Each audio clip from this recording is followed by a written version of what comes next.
boys and girls. It's story time with Mr. Tarleton, and this evening we have a really special story for you.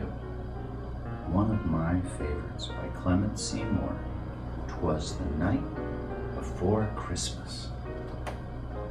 Now look at that. That's a real old-fashioned story. They use the word Christmas. None of this Xmas stuff. I don't even know what that means. Does anybody? I mean, it almost sounds scary. X. It makes me think of my ex-wife. Yeah. Oh, okay. Well, let's start the story, kids. 'Twas the night before Christmas, when all through the house, not a creature was stirring, not even a mouse. The stockings were hung by the chimney with care, in hopes that St. Nicholas soon would be there. Look at this artwork. Oh, that is sumptuous. I really feel like I'm there. I can feel the Christmas spirit. How about you? Sure you can. The children were nestled all snug in their beds, while visions of sugar plums danced in their heads. Do any of you kids know what a sugar plum is? You ever had one? Oh, they're delicious. They're small little round candies that are flavored, and they're boiled. They're boiled sugar little candies. I guess maybe that's not so interesting to you.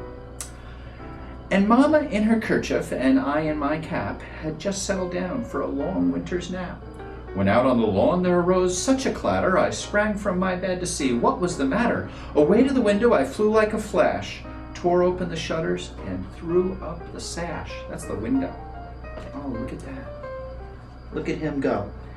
And look, there's his wife.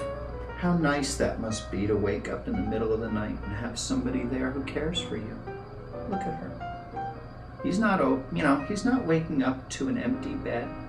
No, not him. He's a lucky man. Lucky man. Back to the story. The moon on the breast of the new fallen snow gave a luster of midday to objects below, when what to my wondering eyes should appear but a miniature sleigh and 8 tiny reindeer.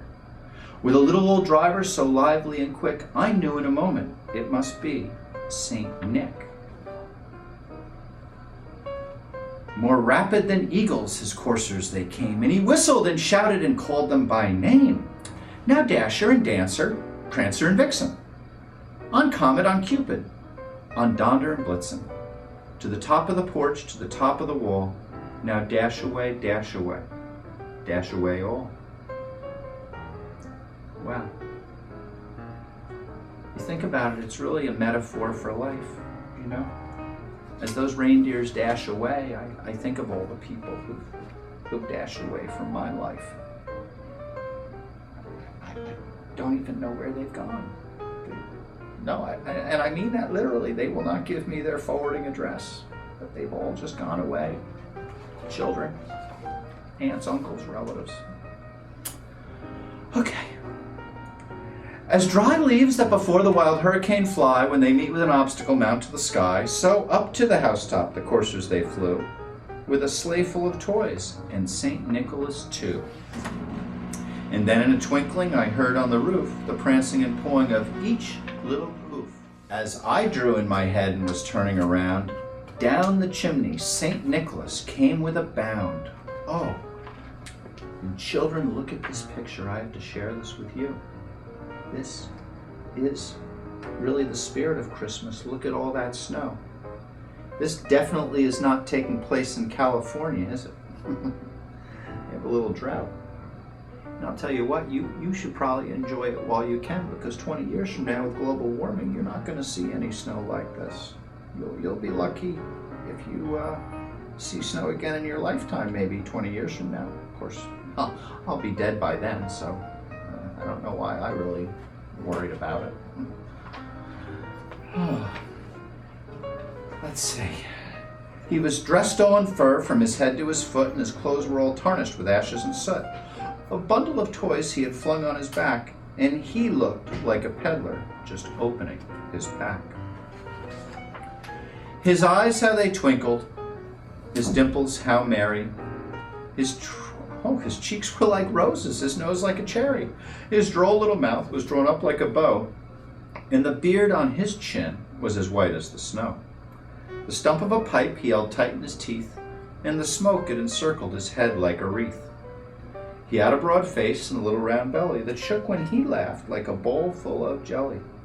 He was chubby and plump, a right jolly old elf, and I laughed when I saw him in spite of myself. A wink of his eye and a twist of his head soon gave me to know I had nothing to dread. Quite a description. You know, for some of you, this might sound like just a happy description of Santa Claus, but to me, it's an older man who's eating too much, having a little too much eggnog. He's at risk for type 2 diabetes. And the smoking, I think, is eventually going to do him in. And the real problem, kids, is what's going to happen before then. Because his insurance bills are going to be through the roof. He clearly doesn't have any insurance.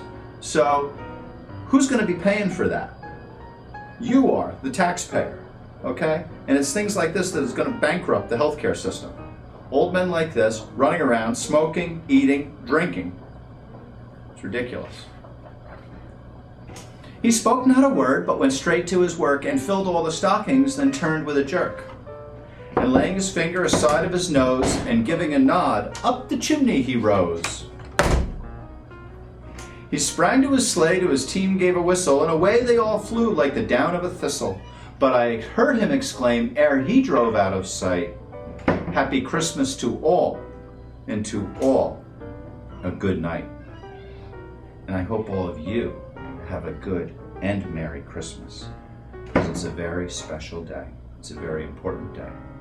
You know, it's fairy tales like this that make us realize how important it is to remember the days of our youth before we get older and our spirit is crushed and our lives are destroyed along with our dreams. So this Christmas, let's all read The Night Before Christmas and remember what it was like to be happy once. Have a good day, boys and girls. Bye. Bye-bye.